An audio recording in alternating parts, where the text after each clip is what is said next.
안녕하세요. 최근에 무국 달러 가치가 정말 눈에 띄게 하락하고 있어서 많은 분들이 좀 주목하고 계신 것 같아요. 네, 맞아요. 저희가 오늘 그 2025년 5월 24일자 블룸버그 기사를 좀 봤는데요.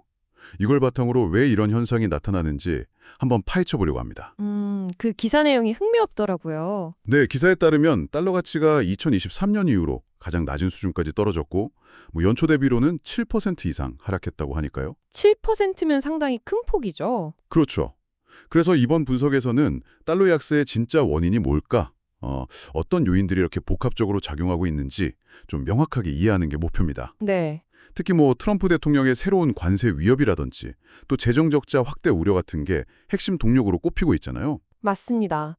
그 두 가지가 커요. 금요일 하루에만 블룸버그 달러 현물 지수가 0.8%나 하락했다는 점도 뭔가 좀 심상치 않아 보이고요. 바로 시작해보죠. 네, 좋습니다. 자, 기사에서 지목한 달러 약세의 주된 이유 두 가지를 먼저 짚어보죠. 첫째는 트럼프 대통령의 그 새로운 관세 위협, 특히 유럽연합이나 애플 같은 특정 대상을 겨냥한 조치들이고, 네, 둘째는 미국 재정 적자가 앞으로 더 늘어날 거다. 이런 시장의 불안감. 이게 단순히 뉴스 제목만 보면 감이 잘 안 오는데 이게 실제로 시장에 어떤 영향을 주는 걸까요? 그게 핵심은 결국 불확실성인 것 같아요. 웰스파고의 아롭 채터지 전략가도 지적했듯이 관세가 단순히 물건값만 올리는 게 아니라 미국 경제 자체의 침체 위험, 그리고 예측 불가능성을 확 키우거든요. 아, 예측 불가능성. 네. 투자자들은 있잖아요. 그런 안개 속 같은 불확실한 상황을 정말 싫어합니다. 그래서 위험 회피 심리가 강해지면서 달러 가치에는 아무래도 하방 압력으로 작용하는 거죠. 그렇군요. 그럼 재정 적자 문제는요? 재정 적자 문제도 사실 비슷한 맥락인데요. 지금 상원에서 논의 중인 그 트럼프 행정부의 세금 법안, 이게 만약 통과되면 매년 수천억 달러 적자가 추가될 수 있다는 전망이 나와요. 수천억 달러요? 와. 네. 심지어 부채 한도 증액 시참도 예상보다 빨라서 8월이나 9월이 될 수도 있다. 이런 관측까지 나오고 있고요. 음. 라보뱅크의 제인 폴리 같은 분석가는 이런 예산, 또 인플레이션, 성장 문제에 대한 우려가 커지면서 투자자들이 그동안 믿어왔던 거 있잖아요. 미국 예외주의. 아, 미국은 괜찮을 거다 하는 거요? 그렇죠. 미국 경제는 항상 괜찮을 거라는 그 믿음을 다시 생각하게 만들고 있다. 이렇게 분석했어요. 그러니까 미국 자산에 대한 어떤 근본적인 신뢰도 변화 가능성까지 시사하는 거죠. 그럼 투자자들 실제 움직임은 어떤가요? 정말 달러 약세를 예상하고 베팅하고 있나요? 네, 그렇습니다. 그 미국 상품선물거래위원회 CFTC 데이터를 보면 그게 좀 명확히 드러나는데요. 네. 이 데이터가 뭐냐면 선물거래 시장의 큰 손들, 예를 들면 헤지펀드나 자산운용사들이 어떻게 움직이는지 보여주는 지표거든요. 어허. 5월 20일 주간 기준으로 보니까 이들이 달러 가치가 떨어질 거다. 여기에 베팅한 순매도 포지션이 무려 12억 달러에 달했어요. 12억 달러. 와, 엄청나네요. 전주보다는 조금 줄긴 했지만 그래도 여전히 상당한 규모로 달러 약세 전망이 우세하다는 걸 딱 보여주는 거죠. 근데요, 이런 시장 분위기랑은 좀 다른 목소리도 있었어요.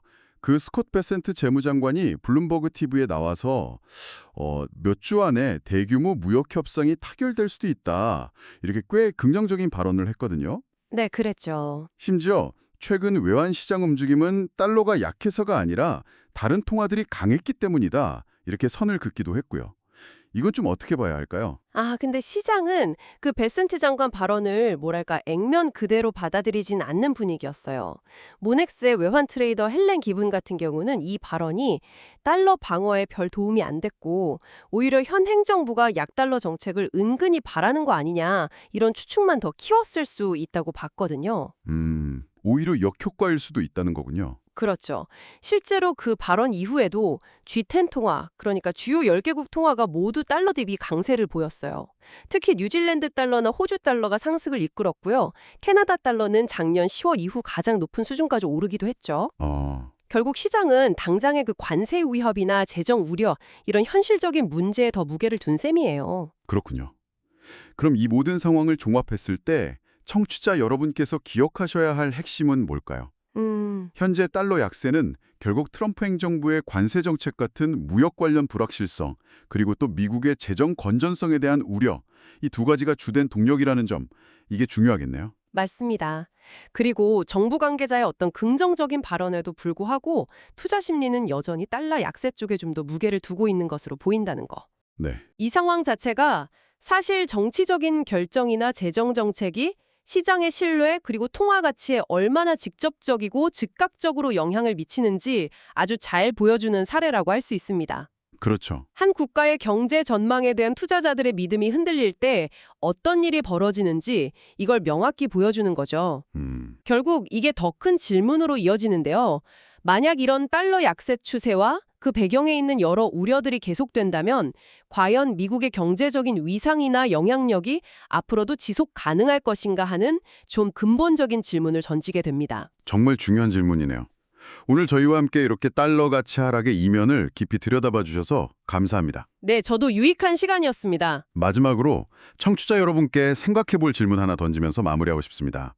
한편에서는 무역 협상 타결 가능성이 언급되는데 다른 한편에서 또 새로운 관세 위협이 나오고 정부는 강한 경제를 자신하는 것 같은데 시장은 불안감을 표출하고 있잖아요. 네, 상충되는 신호들이 많죠. 이렇게 상충되는 신호들 속에서 달러라는 거울에 비친 미국 경제의 진정한 건강 상태와 앞으로 나아갈 방향을 여러분은 어떻게 진단하시겠습니까?